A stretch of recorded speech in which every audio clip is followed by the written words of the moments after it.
Morning, everybody. Joe Ciaccio here. Happy Monday to everybody. Let's talk about something that it takes a lot of agents, a lot of time. Some people just fall into it because they're just good. It's called being organized. And I think the more organized we are, the more we keep ourselves in track. I feel based on myself and the agents I spoke to, they become more successful because things become an actual routine.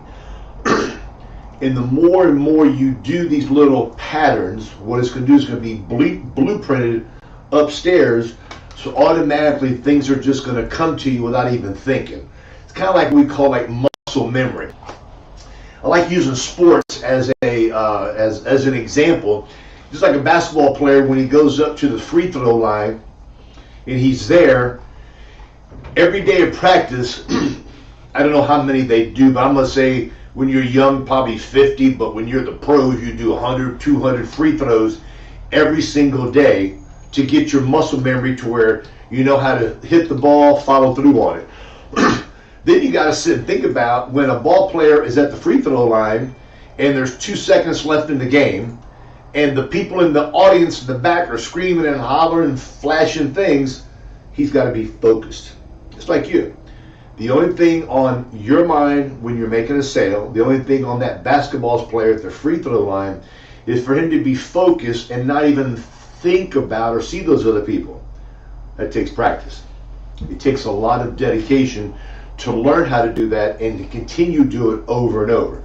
So the more you guys practice on your organizational skills, it's going to help you better when you're in the house. Now, let's say you're an agent and you're like what we call boots on the ground. You're calling on people, you're buying leads, you're knocking on doors, you're setting appointments. I'm going to recommend you to put a little spiral tank notebook in your passenger seat, which is your office on wheels, to where that would be made for you to make all the notes you want to make. Client calls you and says, Joe, I need to change my beneficiary. No problem, Ms. Jones, I'll take care of that. Next stoplight, say, Ms. Jones, beneficiary. Mr. Smith calls you, he said, Joe, got my checking account, I need to change it from this to that. No problem, Mr. Jones, let me write some stuff down. I'll send you the paperwork. What happens, I have found out through the years, is that the more organized I am, it relieves some of the thought process up here. Because what I want to do is have this available, so when I'm speaking with a client, the file is easy to open to come back with a rebuttal on when they say they can't afford it, I'm not ready to do it today, this is too expensive. I don't want in the back of your mind, you've got to send this paperwork to Ms. Jones about the beneficiary. You've already got that off to the side. Now, let's say you're a home agent. You're working from the home, you're making calls, you buy leads. Nobody can see what you're doing at your house. The bigger the desk you have, to me, the better it is. Because at your desk, you can have your computer here, you can have your phone here, and all throughout the desk, you can put your rebuttals, you can put your iPad there if you want to look up a medication for an RX shortcut. You can have everything you need right there in front of you, so when they sit and tell you, I just can't afford it, and I don't know how great we all are, but there's certain times where I get like, deer in headlights. I say, oh my God, what do I say? I forget. So it's very nice to have a piece of paper in front of you with all the different rebuttals in alphabetical order or whichever way you want to keep them. I want to think about it. You're going to go, boop, Ms. Jones, I totally understand what you're saying. As you're looking through the paperwork, and you're kind of like stalling to find those different things. Yet, let me kind of ask you this question here. Let me go over this here. This is the reason you sent this card in. Have this stuff in front of you, okay? Have beneficiary forms in front of you, so in case somebody wants to fill something out, what is on it? Give them a little brief overview. Have your favorite carrier that you like using, the application in front of you, okay? You can have it on your computer. I'm an old-fashioned guy. I like to have my computer to do my typing for the application.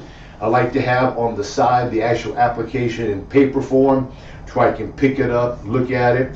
And the nice thing about doing that is to have a cordless headset, like the one I've got on, Or if you got an iPhone, you got the little ear pods, it allows you to walk around your house a little bit. I don't know about you, yet I perform better when I'm standing up. When I'm sitting down, I don't have the energy, I don't have the spark, I don't have the fire for me to come across with a good delivery, voice inflection, all these different things. So if you don't have a cordless headset and you're stuck to a phone, or you have to walk around with the phone on your ear, invest in some ear pods or a headless set, and believe it or not, it's much easier. Your arms are free, you can walk around with papers, you can piddle with things, and you got your headset right here in front of you. Now,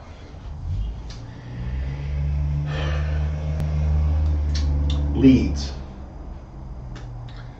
If you're on the road or if you're calling people from home, I recommend you to get all your leads you're going to call today in the order you feel you want to call them. Normally, I kind of like to call the older folks earlier in the day. Younger folks, 50, 55, or 60, who may be working, call them sometimes early evening. When you call somebody and they don't answer, do you leave a voice message? Some agents say, Joe, I'm going to leave a voice message for them to call. Some agents say, Joe, I don't want to leave a voice message. I want to call them back. Your decision, what you want to do. I put on there 9:50 on February 2nd, I called the person. So when I go to call them back again, instead of me calling them in the morning, I'm going to try them like maybe early afternoon or early evening. I don't want to keep on calling them in the same order, call them every morning at 9:50, 10 or 10:30, because they may be working, they could be visiting, they could be out for their morning stroll.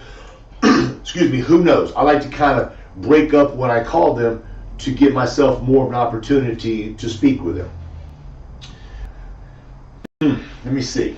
Now, the more direction that you give yourself on being more organized, direction leads to being more efficient. The more efficient you are on when you're visiting with a client, either on the phone or face to face, and the stuff that's coming out with your conversation is more professional, less and ahs and this and that stuff there, it's going to make you look more professional. Give that person the faith and the trust that you are a pro with what you do. Because you are. And the only way to be professional is to sound professional. And the more organized you are, especially on the phone when they ask you a question, a lot of stuff you're going to have up here because you're going to start remembering these different things. When a client's going over the phone, they say, Joe, I'm on a medication called atorvastatin. You say, okay, I use that for your cholesterol. Joe, I'm on a medication called losartan. That's for your high blood pressure.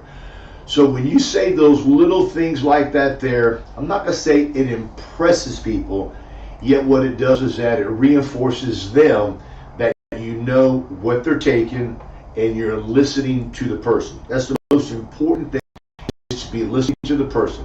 When you're face to face with these people, I do the same thing, and I also write down what it is. Do I write down the name of the medication every time? No. I write down CHOL, HBP for high blood pressure. I write down DIAB for diabetic. Then I put a P or S for a pill or shot. I do that stuff there. People feel that you're paying attention to them when you're writing the stuff down. When you're on the phone, you're repeating what you're going over. Had an agent years ago say, okay, let me kind of recap what we've done. You told me you're 5'7", you weigh 142 pounds, you're on a high blood pressure, a cholesterol, diabetic. You said you started it when you were 52 years old. You only do a pill. All this stuff here, I feel it gives you more strength. So when you're going to start going through the presentation and trying to figure out exactly what the customer qualifies for, the client's going to say, okay. Now, what happens a lot of times is that you want to give them a quote real fast. And what happens is that sometimes you rush when you're doing this stuff here. We have a program. See, what's that program called again? Where you put in the medications and everything? And they pay for it? Okay, I'll tell you in a second what it is. I'll tell you in a second what it is. You put in the medications, you put in their height, their weight, and it's going to print up exactly what company is best for you. Not jet issue. I'm blank right now. And what it's going to do is going to tell you what company. So if you're a new agent on the phone or face-to-face, say, you know something, the best thing for me to do is to put this information into my computer. My computer is going to print out exactly what is the best plan for you. And what that does, it gives you a little bit of time to be thinking about what you want to actually offer them. Good. FEX Toolkit. FEX Toolkit. If you need it, get with Jay at the office. He'll set you up with it. There's a small monthly fee on it.